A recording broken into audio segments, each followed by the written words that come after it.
हो बाटे रिवाज यरऊ हो गइल बसदिया तोहरे बस के ना रहे मोर बहर बदिया अब बोला पला ने वो कहालू का ओइसन का आहो सगरो दे दी तोहके त भतार छिली है आलू का ना हो सगरो दे दी तोहके त भतार छिली है आलू का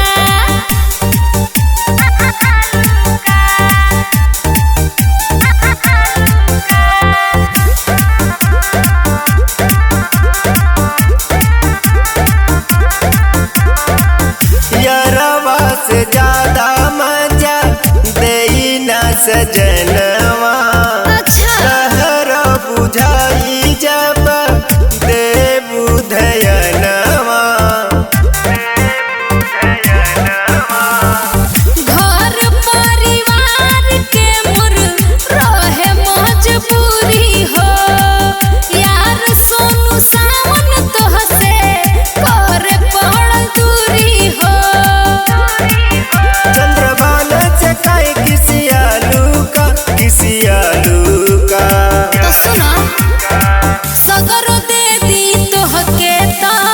भतार छिली है आलू का सगरो दे दी तोहके त भतार छिली है आलू का चाहता रह सब तोहरे के दे दी ना हो हल्का से दे दिया।